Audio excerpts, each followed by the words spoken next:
শিল্প থেকে সেবা প্রায় সব অর্থনৈতিক খাতের চালিকা শক্তি বিদ্যুৎ ও জ্বালানি। 2025-26 অর্থ বছরের বাজেটে এ খাতে বরাদ্দ দেওয়া হয়েছে 22,520 কোটি টাকা। আগের বছরগুলোতে যেখানে বিদ্যুৎ পেত বড় অংশ, এবার সেই চিত্র উল্টে জ্বালানিতে বরাদ্দ বেড়েছে, বিদ্যুতে কমেছে। কিন্তু কাঠামোগত সংস্কার কিংবা নবায়নযোগ্য শক্তির প্রসারে নেই কোনো দিক নির্দেশনা, যা ছাড়া এই খাত টেকসই হওয়া কঠিন বলে বলছেন বিশ্লেষকরা। জাহেদ সেলিমের রিপোর্টে বিস্তারিত। 250-টিরও বেশি ডিজাইন অপশন নিয়ে ওয়ালটন স্মার্ট ফ্রিজ, বোঝে আপনার প্রয়োজন। দেশের অর্থনীতির চাকা সচল রাখতে সবচেয়ে গুরুত্বপূর্ণ বিদ্যুৎ ও জ্বালানি খাত। এ কারণে বরাবরই বাজেটে মোটা অঙ্কের ভর্তুকি দেয়া হয় এই খাতে। গেল 5 বছরে যার পরিমাণ ছিল প্রায় 2,07,000 কোটি টাকা। গেলবারের তুলনায় এবারের বাজেটে ভর্তুকি কমানো হয়েছে 10% বা 11,000 কোটি টাকা। লক্ষ্য পূরণে লাগাম টানা হচ্ছে বিদ্যুতের উৎপাদন ব্যয়ে। কিন্তু বাজেটে বড় কোনো কাঠামোগত সংস্কারের ইঙ্গিত নেই বলে মনে করছেন বিশ্লেষকরা।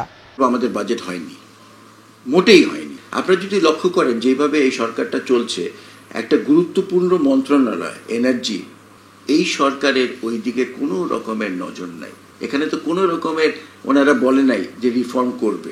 শুনেছেন আপনি কখনো যে এখানে বলেছে যে আমরা এই এনার্জি সেক্টরে এই রিফর্ম করব, পাওয়ার সেক্টরে এই রিফর্ম করব? কোনো কথাই না। চলতি বছরের শুরুতে খরচ কমাতে তেলভিত্তিক বিদ্যুৎ কেন্দ্রের ব্যবহার কমানোর উদ্যোগ নেওয়া হয়, তবে বাস্তবে সেটি সম্ভব হয়নি বলছেন institute for energy economics and financial analysis IEEF এর জ্বালানি খাত বিষয়ক এই বিশ্লেষক। বাস্তবায়ন একটি বড় প্রশ্ন, কারণ বছরের শুরুতে আমরা লক্ষ্য করেছি জানুয়ারি মাসে আমাদের টোটাল বিদ্যুৎ উৎপাদনে তেল ভিত্তিক পাওয়ার প্ল্যান্টের কন্ট্রিবিউশন ছিল 2 থেকে 3%, কিন্তু চাহিদা বাড়ার সাথে সাথে ফেব্রুয়ারি থেকে এপ্রিল মেতে এসে সেটা 10-11% চলে গেল। কোনো দিন 18-19% পর্যন্ত তেলের কন্ট্রিবিউশন ছিল, যা কিন্তু অত্যন্ত ব্যয়বহুল। ফলে গভর্নমেন্ট যে 11,000 কোটি টাকা কমাবে, সেই ক্ষেত্রে আসলে যে স্টেপগুলো নেবে সেগুলোতে স্ট্রিক্টলি ইনফোর্স করতে হবে যাতে খরচটা কমানো যায়। আদারওয়াইজ আগামী 3 থেকে 4 বছরের ভিতর এই খাতের সাবসিডি আরো বেড়ে যেতে পারে।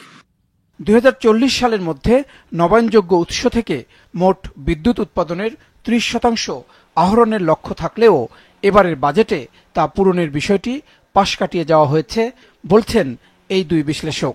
প্রধান উপদেষ্টা বারবার 000 তিনটা বলে যাচ্ছে।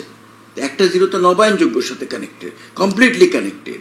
এবং এই নবায়নযোগ্য ইয়েটা আমরা লক্ষ্য করেছি যে এইটা কোনো সরকারই গুরুত্ব সহকারে এটা নিচ্ছে না। নবায়নযোগ্য জ্বালানির ক্ষেত্রে বিশেষ কোনো অ্যালোকেশন আমরা দেখতে পাইনি।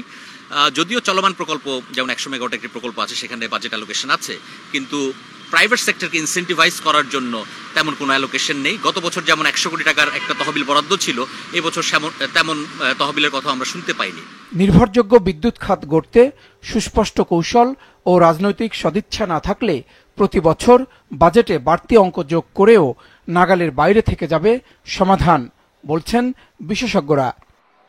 জাহেদ সেলিম, বিজনেস রিপোর্ট, মাছরাঙা টেলিভিশন।